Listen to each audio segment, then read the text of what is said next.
मानव जीवन अनेक संकटों से घिरा हुआ है, इसलिए जीवन में यदाकदा ऐसे अवसर आते रहते हैं कि हमारे जीवन में शत्रु बहुतायत हो जाते हैं और वो हमारे लिए अपना जीवन निर्वहन करना दुष्कर प्रतीत होने लगता है। कभी कभी ऐसा होता है कि हम शत्रु के द्वारा फंसाने की कोशिश या वो हमारे लिए प्राण घातक तक हो जाते हैं।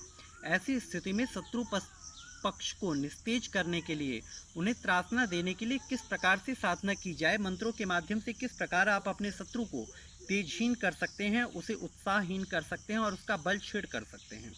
तो आज इस विषय पर, इस शत्रु त्रासन, जिस क्रिया को शत्रु त्रासन क्रिया कहा गया है, इस शत्रु त्रासन की क्रिया के विषय में मैं आपको बताने जा रहा हूँ और इसका मंत्र भी मैं आपको बताने जा रहा हूँ, जिसके माध्यम से आप इस क्रिया को स्वयं कर सकते हैं। इस साधना को अमावस्या की रात्रि में किया जाता है। रात्रि को 11 बजे से 2 बजे का समय इस साधना को करने के लिए सबसे उपयुक्त समय है। इस साधना में साधक को काले रंग की धोती का और काले रंग के ही आसन का प्रयोग करना चाहिए। साधक को चाहिए कि वह काले रंग के आसन पर बैठ करके दक्षिण दिशा की ओर मुँह करके काली हकीक की माला से मंत्र का 30 माला जाप करे। अभी मैं आपको मंत्र बताऊंगा आगे चल के। उस मंत्र का 30 माला जाप करें, अर्थात 3000 जाप करें। मंत्र जाप पूरा होने के उपरांत साधक को चाहिए कि वह काली सरसों, काली मिर्च और जटामांसी, इन चारों को मिला करके सरसों के तेल के साथ 3 माला अर्थात 324 बार इसकी आहुति दें। क्योंकि दशांश हमेशा हवन किया जाता है। तांत्रोक्त मंत्रों का ये नियम कहता है कि जब आप मंत्र जाप की संख्या का दशांश आप हवन करते हैं, तो मंत्र जाप की संख्या 30 माला है, इसलिए दशांश हवन अर्थात 3 माला का आपको हवन करना होगा। तदुपरांत हवन कर भूमि में जाकर दक्षिण दिशा की ओर मुँह करके काले रंग के आसन पर काले रंग की धोती को पहन करके बैठे अपने सामने सरसों के तेल का दीपक प्रज्वलित करें। गूगल और लोहबान की धूनी जलाएं।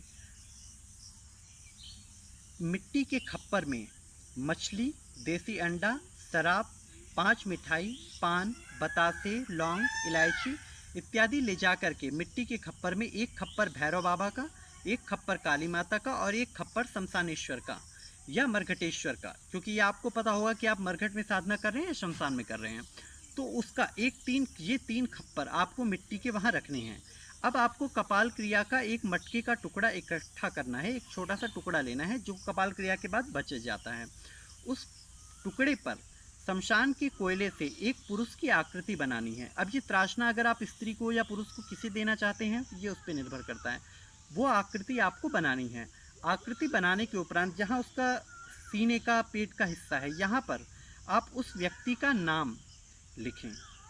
अब उस कपाल क्रिया के मटके को आपको जलती हुई चिता के अंदर रख देना है और शराब की और जो हवन सामग्री मैं आपको बताने जा रहा हूँ, इस हवन सामग्री को, जिसमें काली उड़द, काली सरसों, जटामांसी, काली मिर्च, इन चारों को मिला करके सरसों के तेल के साथ उस कपाल क्रिया के टुकड़े पर आहुति देते जाएं।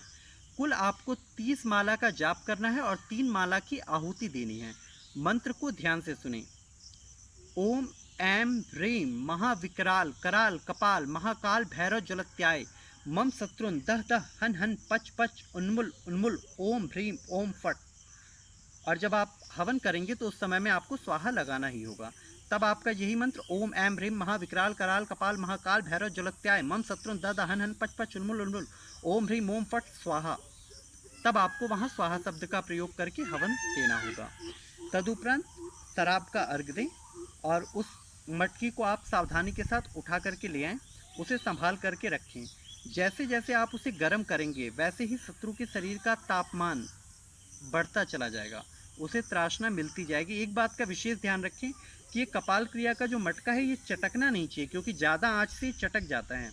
ऐसी स्थिति में शत्रु को भीषण आघात लगेगा। लेकिन अगर आपने अकारण या किसी सिर्फ द्वेषवश, ईर्ष्यावश आपने किसी पे प्रयोग किया, तो निसंदेह आपको भी उतनी ही भीषण हानि होने की संभावना है, बल्कि ये कहें निश्चित होगी।